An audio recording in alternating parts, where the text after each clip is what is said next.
lisez de toute urgence Défaire le parti des médias. Le livre de combat pour une presse vraiment libre.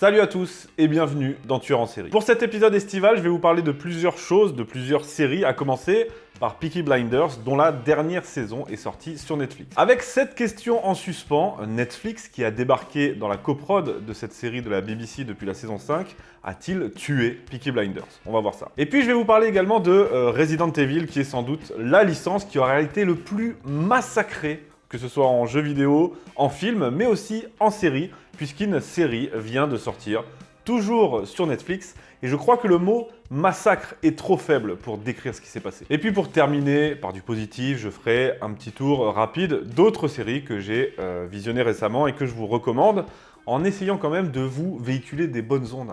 C'est parti.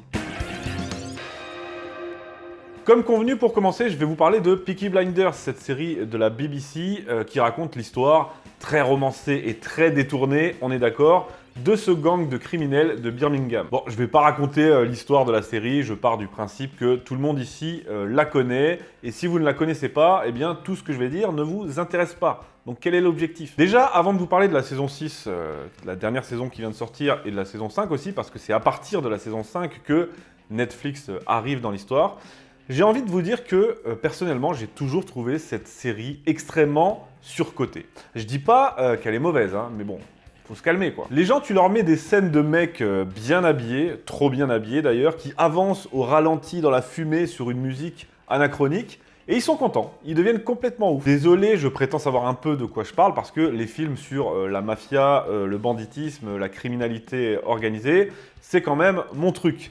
Et ben, Peaky Blinders, pour moi, c'est cool, mais c'est pas mythique, quoi. C'est pas les Sopranos. Ah oui, aussi, purement gratos, ce que je vais vous dire, mais on est d'accord que Cillian Murphy, tu le détaches du charisme de son personnage Thomas Shelby, le mec ressemble à rien du tout. Ah, je l'ai dit, c'est purement gratuit, de la pure jalousie. Bon, maintenant qu'on a dit tout ça, la série a quand même des qualités, visuellement, musicalement, c'est splendide. Les costumes sont abusés, mais c'est trop classe. Les décors, bon, à part dans la saison 1 où ils usent et abusent de la même rue toute la saison, c'est réussi. Il y a une vraie atmosphère, une vraie identité dans cette série et personne ne dira le contraire. Et en plus de ça, c'est remarquablement bien joué. Quasiment tous les personnages sont bien écrits, charismatiques, profonds. Bref, tout ça, c'est ok. Là où, en revanche, je mettrais un bémol, c'est sur l'histoire et les intrigues. Je trouve pas ça dingue, c'est pas très recherché. C'est même assez prévisible et ça traîne beaucoup en longueur. Et c'est justement ça qui, selon moi, s'aggrave à partir de la saison 5, donc à partir du moment où Netflix arrive dans la coprod et se met à diffuser Peaky Blinders en l'estampillant série Netflix sur sa plateforme. Parce que là où l'histoire de base se perdait déjà dans des longueurs, des intrigues prévisibles et pas très palpitantes, eh bien, à partir du moment où Tommy Shelby se lance en politique, là, ça devient tout autre chose. La série devient beaucoup plus politique, c'est un choix, et on s'éloigne un peu du milieu du banditisme pour plonger dans des intrigues parlementaires, syndicales, du parti travailliste et surtout de l'émergence du fascisme et du nazisme. Comme je l'ai dit, c'est un choix que je n'ai personnellement pas apprécié, et je trouve que c'est à cet instant que la série s'est un peu Netflixisée. C'est horrible comme mot, j'avoue. Parce que qui dit politique dit politisation. Et là, on va voir petit à petit émerger des femmes syndicalistes qui parlent d'égalité, des jugements moraux. Bref, on n'avait pas besoin de tout ça, d'autant que les grands méchants, à partir de la saison 5 et 6, ce sont les fascistes et les nazis. Disons que c'est pas très original, quoi. Ah, et puis on a eu aussi droit à notre lot de diversité, bien sûr, et même à un mariage mixte. Ce qui, dans le milieu gypsy, surtout de l'époque, est une aberration absolue. C'est impensable. Et là, je suis désolé, mais ça m'a tout l'air d'être un petit peu la patte de Netflix. C'est quand même pas un si gros hasard. Après, je n'irai pas jusqu'à dire que Netflix a tué la série ou que la série s'est tuée elle-même, parce que ça reste excellent, il y a un choix qui s'est fait, bon, très bien. Le côté introspectif de Thomas Shelby et surtout sa quête de rédemption, c'est brillamment amené. Alors c'est un peu lent, poussif, lourd, mais il y a clairement un côté sombre, torturé, une vraie identité. Je pense que la série est juste devenue un peu plus sérieuse et plus mature. Trop d'après moi, mais c'est une appréciation personnelle. Pour citer un contre-exemple d'une série que j'adore et qui a su durer et devenir politique tout en restant bien ancrée dans la thématique mafieuse et criminelle, c'est Boardwalk Empire. Magnifique, elle est dans mon top 5 cette série, donc c'est possible. C'est pas une fatalité, on peut rester mature et sérieux, mettre un pied dans le monde politique corrompu sans s'éloigner de son essence. Enfin bon, voilà ce que j'avais à dire sur Peaky Blinders. C'est mon avis. Maintenant, on attend le film, hein, puisque en lieu et place d'une saison 6, une saison 7 finale, on aura un long métrage. À suivre donc. Deuxième série dont je voulais vous parler, Resident Evil, la fameuse saga de jeux vidéo qui, comme je l'ai dit, fait sans doute partie des licences les plus massacrées dans l'histoire des licences. Et là, on a eu le droit à une adaptation Netflix.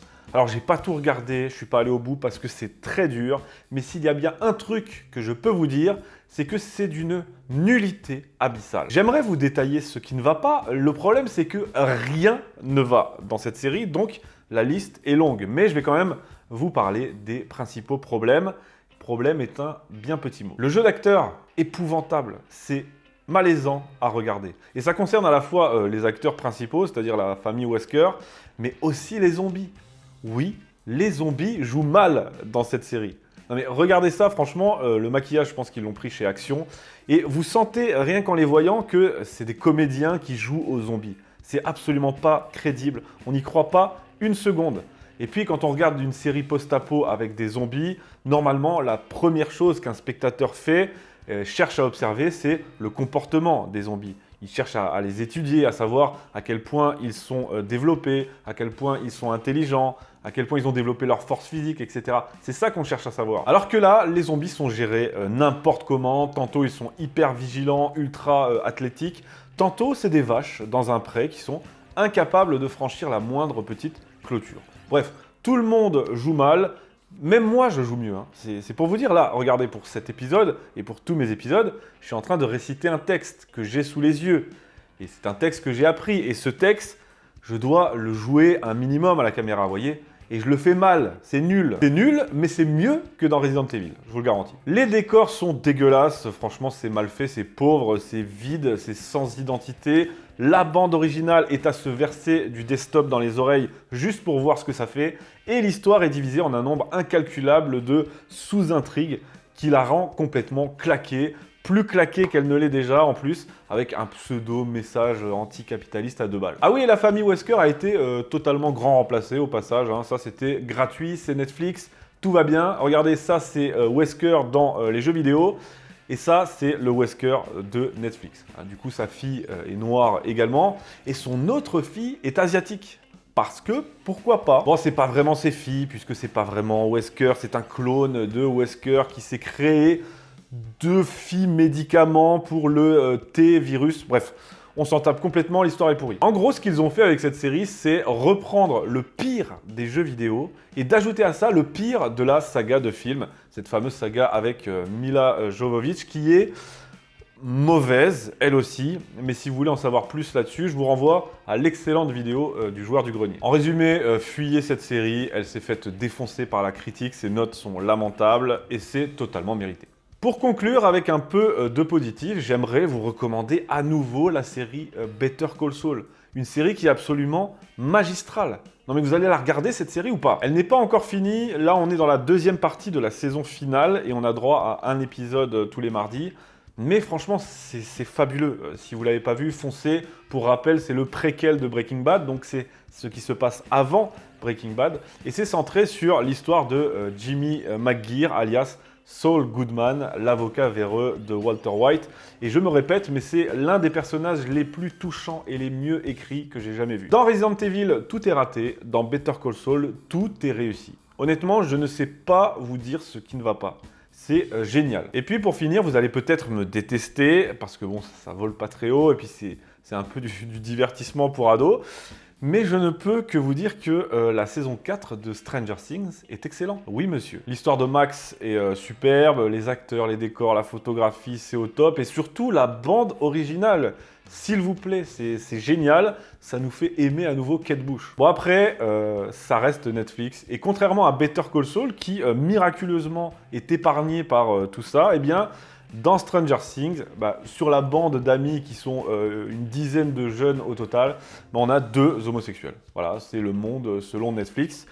C'est le cahier des charges et il fallait que vous le sachiez. Merci à tous, j'espère que l'épisode vous a plu. Je vous souhaite à tous un bon été et de très bonnes vacances. Et on se retrouve très bientôt.